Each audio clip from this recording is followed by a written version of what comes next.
આજે આપણે એક સરસ મજાની બાળ વાર્તા સાંભળવાની છે. એ બાળ વાર્તાનું નામ છે કુકડ અને શિયાળની વાર્તા. આ વાર્તા ગીજુભાઈએ લખેલી છે. એક હતો કુકડો અને એક હતું શિયાળ. એક વખત બંનેને ભાઈબંધી થઈ ગઈ. બંને જણા એક એક બોરડી રાખી. કુકડાની પોતાની બોરડીને રોજ પાણી પાય, પણ શિયાળ તેની બોરડીને પાણી ન પાય અને હંમેશા બોરડીના થડમાં મૂતરી જાય. શિયાળની બોરડી તો સાવ સુકાઈ ગઈ અને કુકડાની બોરડીને સારા મજાના મીઠા ફળ આવ્યા. એક દિવસ કુકડો પોતાની બોરડી પર ચડી બોર ખાતો હતો. ત્યાં તો બોરડી નીચેથી શિયાળે નીકળ્યું. શિયાળ કહે, કુકડભાઈ, એ કુકડભાઈ, બોર આપો ને. કુકડાએ જવાબ આપ્યો, હું તો બોર નહીં આપું. આમ કહીને કુકડાએ શિયાળના માથામાં બોરના ઠળિયા માર્યા. શિયાળભાઈ તો ગુસ્સે થઈ ગયા અને એ વખતે તો એ ત્યાંથી ચાલ્યા ગયા. પછી એક દિવસ બોરડી પાસે કુકડો ન હતો. એટલામાં શિયાળ આવ્યો અને બોરડી પર ચડી અને બોર ખાઈ ગયો. કુકડે આવીને શિયાળને પૂછ્યું, મારી બોરડીના બોર કેમ ખાધા? શિયાળ કહે, ખાધા ખાધા ને ખાધા, અને વધારે બોલીશ તો તને ખાઈ જઈશ. એમ કહીને શિયાળ કુકડાને પણ હાફો ફૂફો કરી કાઢ્યો. પછી તો શિયાળભાઈ તો રોપ મારતું ચાલ્યા ગયા. રસ્તામાં શિયાળને ડોશી મળી. શિયાળે ડોશીને કહ્યું, ડોશી, એ ડોશી, તું મને છાણા આપ. ડોશી કહે, ચાલતું થા, ચાલતું થા.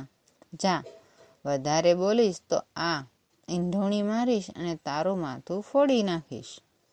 શિયાળ કહે, ડોશી, કળશી ખાધા કાચા બોર, કળશી ખાધા પાકા બોર, એક ખાધો કુકડો અને હવે ખાઈશ તને. એટલે શિયાળભાઈ છે ને ડોશીને ધમકાવે છે કે મેં બોર ખાધા કાચા પાકા, પછી કુકડાને ખાઈ ગયો ને હવે તું આવું છાણા નહીં આપને તો હું તને ખાઈ જઈશ. આમ બોલી શિયાળ તો ડોશીને હાફ હાફ કરતું ગળી ગયું. પછી શિયાળ તો જાડું બાડું આમ તેમ ફરતું રોપ બંધ આગળ ચાલ્યું. આગળ જતા શિયાળને એક ખેડૂત મળ્યો. શિયાળે ખેડૂતને કહ્યું, એ ખેડૂત, મને પાણી પા. ખેડૂત કહે, હું કાંઈ નવરો નથી, તું તારે માર્ગે ચાલ્યો જા, નહીતર મૂકીશ તને એક પોરવણી, તે જીવ નીકળી જશે. પાછો શિયાળ કે, કળશી ખાધા કાચા બોર, કળશી ખાધા પાકા બોર, એક ખાધો કુકડો, એક ખાધી ડોશી અને હવે ખાઈશ તને. આમ બોલી અને શિયાળભાઈ તો મોઢું ફાડી અને ખેડૂતને હોય કરી ગયું. ત્યાંથી તો શિયાળ ઢેઢે વડે ગયું અને જઈને ઢેઢને કહે, ઢેઢ ઢેઢ ઢેઢ હાડકું દે. ઢેઢ કહે, લે ભાઈ, રસ્તો પકડ. શિયાળ જરા દૂર જઈને હાડકું ખાવા બેઠું. ત્યાં હાડકું ગળે રહ્યું એટલે તે મરી ગયું. શિયાળ મરી ગયું અને ઢેઢને ખબર પડી એટલે શિયાળે ઢેઢને ચીચ્યું.